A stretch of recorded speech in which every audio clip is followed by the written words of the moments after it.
this is Speed News. In the next 30 minutes, we pretty much give you a glimpse of all that's happening around the globe across different spectrums. Let's get started.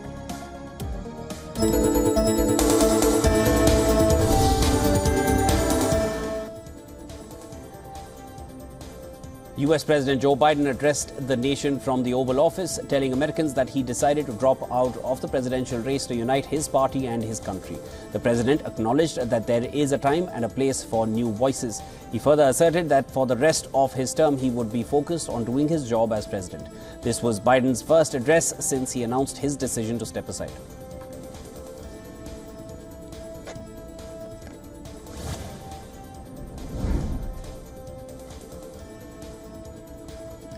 Israeli Prime Minister Benjamin Netanyahu delivered his fourth address to a joint session of the US Congress on Wednesday.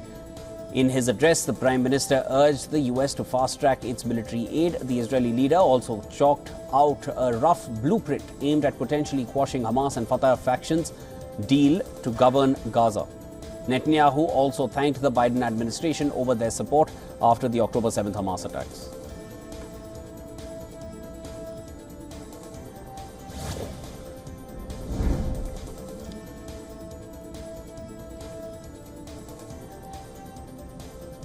Senior Democrats, including former House Speaker Nancy Pelosi, boycotted Israeli Prime Minister Benjamin Netanyahu's Congress session address.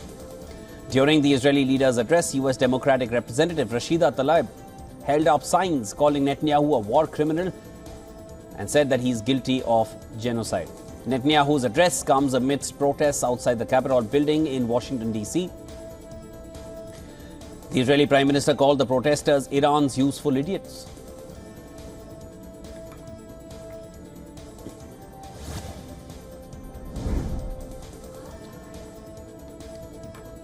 Republican presidential candidate Donald Trump unleashed a barrage of attack lines against his new opponent, Vice President Kamala Harris. Trump called Harris a radically left lunatic at a rally in North Carolina. He also accused her of deceiving the public about President Joe Biden's ability to run for a second term. The former US president was also vocal about Harris' stance on abortion rights, calling it an execution of a child rather than abortion.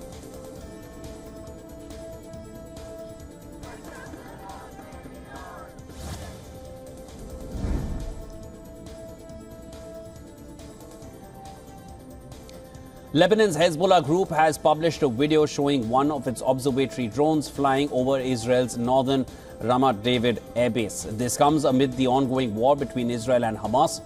The 8.5-minute long video includes details of the Air Force squadrons at the base, ammunition warehouses, and air defense systems. The Israeli Defense Forces downplayed the video, saying the base was unharmed and the unmanned aerial vehicle was used for photography purposes only.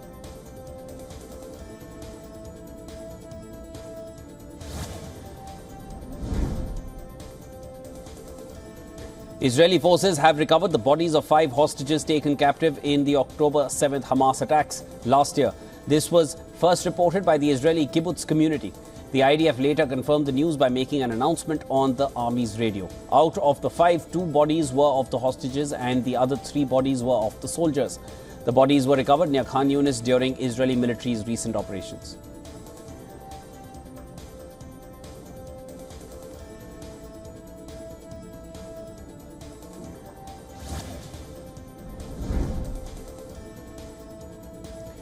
Saudi Arabia has approved a new financial deal between Yemen and Iran-backed Houthis. The United Nations says the two sides have agreed to halt tit-for-tat banking sanctions. The warring parties were locked in a fight for control of the country's banks, with both facing a severe financial crunch. Both Yemen and the Houthis have agreed on several measures to de-escalate. Many experts call it another aspect of Iran and Saudi Arabia being willing to set aside differences.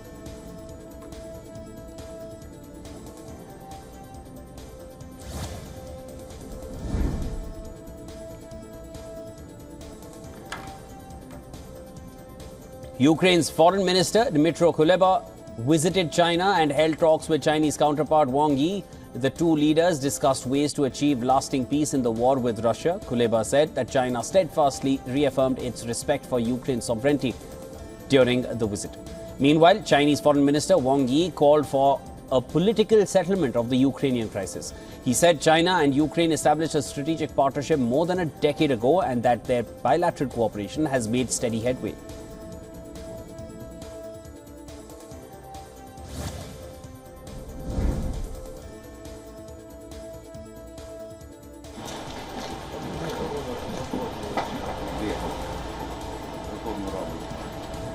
At least 2 people have been injured in a Russian strike in the Kharkiv region. The strike damaged an industrial building in the Ukrainian city and a nearby stable.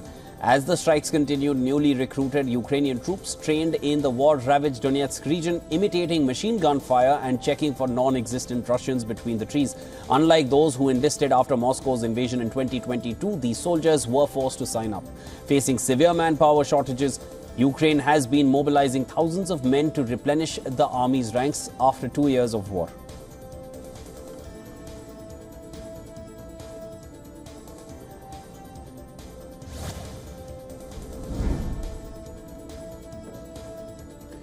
US and Canadian warplanes intercept 2 Russian and 2 Chinese bombers near the state of Alaska. Joint US-Canadian Defense Command NORAD said the aircraft were operating an air defense identification zone on Wednesday, while the Russian and Chinese aircraft continued to operate in the international airspace. They did not enter the American or Canadian airspace, though the aircraft, its presence does not raise any suspicion or threat. NORAD said it will continue to monitor activity near North America.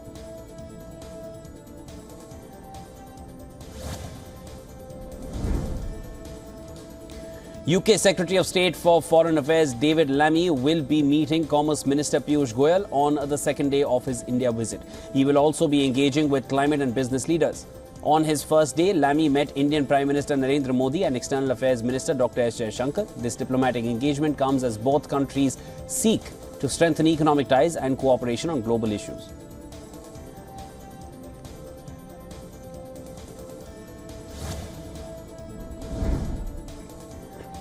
At least 6 people were killed in an explosion at a tequila plant in central Mexico. Tourists have also been evacuated from the vicinity. According to officials, a 500,000-litre tank exploded at the site and the resulting fire was later extinguished.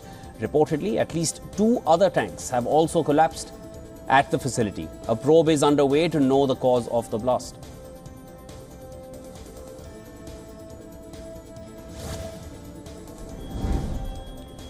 Fire breaks out at JFK Airport in New York, leading to injuries of 9 people and cancellation of flights. Eyewitness videos show smoke inside waiting area as fire alarms go off at Terminal 8. Reports suggest that the fire came from an escalator and spread smoke across Terminal 8. This led to an evacuation of approximately 960 people. Authorities at the airport ventilated the terminal and it was later reopened. Investigation is underway for the cause of the fire.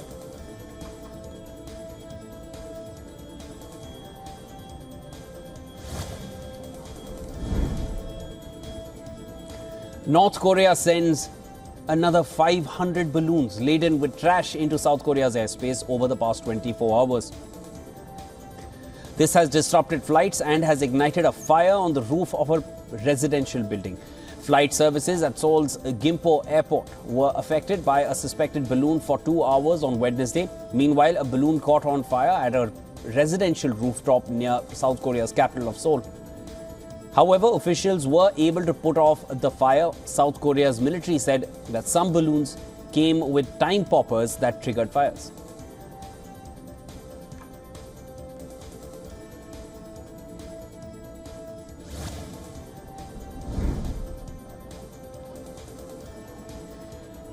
Philippine flagged tanker carrying 1.4 million litres of industrial fuel oil capsizes and sinks in waters off the coast of Manila. Philippine authorities have managed to rescue 16 crew members while 1 is reportedly missing. Initially, the rescue operations were delayed owing to the oil spill caused by the capsizing of the vessel, coupled with strong winds and high waves.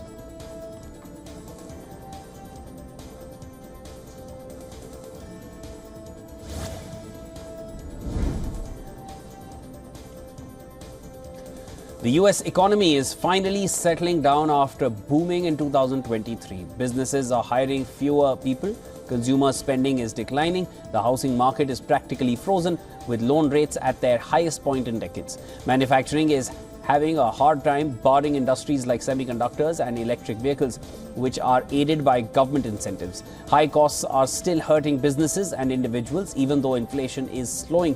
This slowdown, however, is unfolding as a textbook soft landing for the Federal Reserve.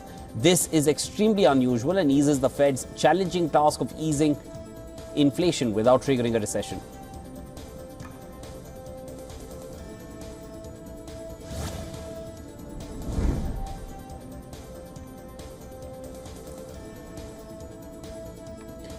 Private sector activity in the Eurozone just about nudged up this month.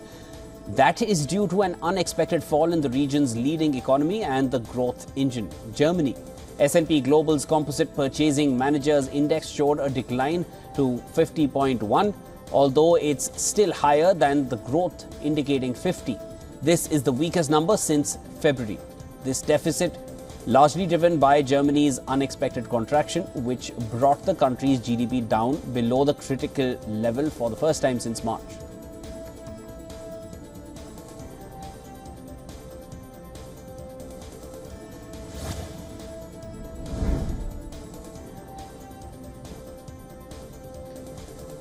Deadly Typhoon Gimi approaches Taiwan. The country's $2.5 trillion stock market will be closed on Thursday, marking a rare second day without trading. On Wednesday, as Gimi intensified into a super typhoon heading towards Taiwan, the capital city of Taipei took precautions by closing schools, businesses and the stock market. Gimi has prompted ferry and aeroplane cancellations due to its persistent gusts of up to 185 kilometers per hour. That's about 115 miles per hour. And Taiwan President Lai Ching-te has asked people living in low-lying areas or areas vulnerable to landslides to evacuate. The weather system has prompted China to issue its highest alert, marking the country's firestorm-related warning this year.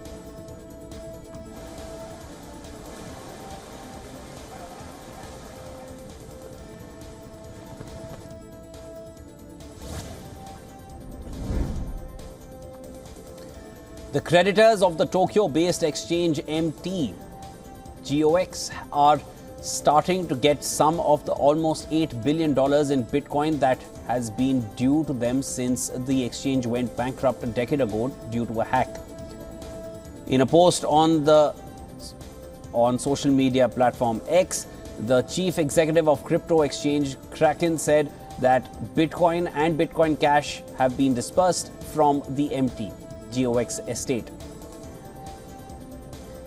Kraken refuses to disclose the exact amount but verified the distribution anyway. According to Bitstamp, the exchange has begun returning Bitcoin, Bitcoin Cash and Ether tokens. The exchange promised that the beneficiaries would get complete ownership of the assets within a week, but they did not specify how much.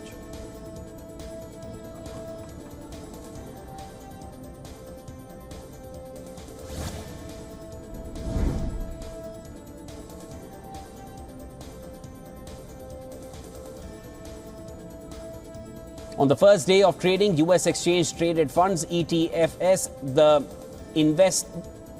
that invest directly in either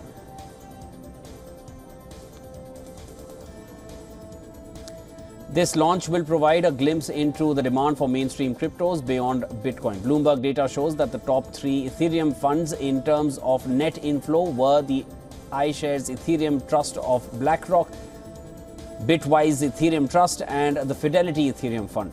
The 9 Ether ETFs debuted 6 months after the first US spot Bitcoin ETFs were authorized by regulators. Their combined market capitalization is well over $1 billion. More than $17 billion have flown into US Bitcoin ETFs this year.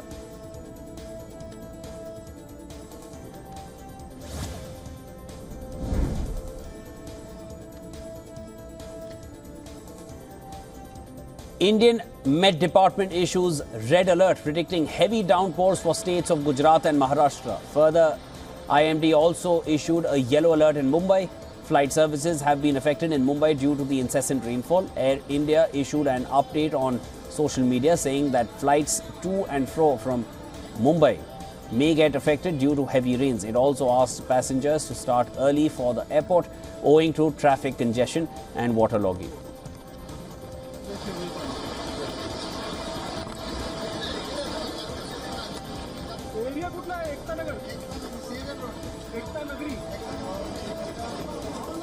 Meanwhile, 4 people died in Pune due to an electrocution and landslide by the excessive rainfall. Schools and colleges remain closed while a red alert has been issued by the weather department.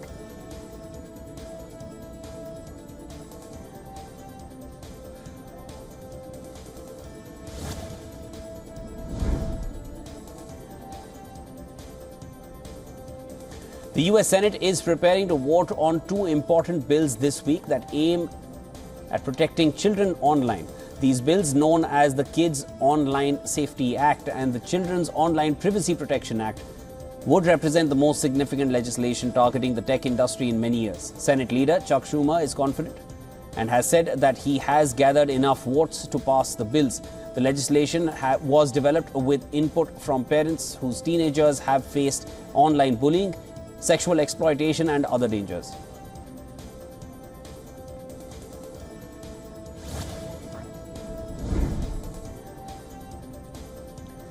Meta has taken down around 63,000 Instagram accounts in Nigeria that were involved in sextortion scams. Sextortion is a type of a blackmail where someone threatens to share nude or private photographs unless they are paid by the victims. The Nigerian scammers targeted mostly adult men in the US and used fake Instagram accounts to hide their identities. Meta also found a smaller group of about 2,500 accounts working together, which seemed to be connected to around 20 individual scammers.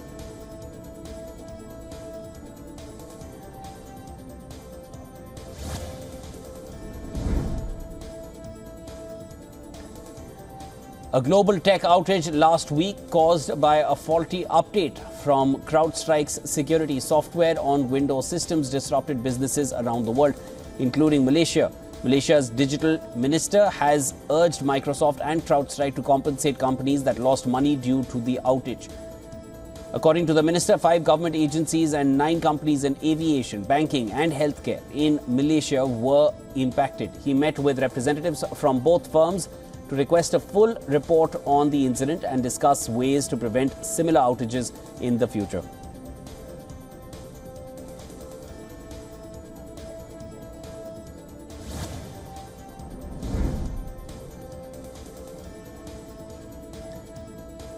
Spain's competition watchdog is looking into Apple's App Store practices, suspecting they might stifle competition in the country. The regulator, known as CNMC, is concerned that Apple might be treating app developers unfairly. These practices, if proven, could be a major offense and result in a hefty fine of up to 10% of Apple's global income. Apple denies any wrongdoing and insists that all app developers are treated equally on the App Store.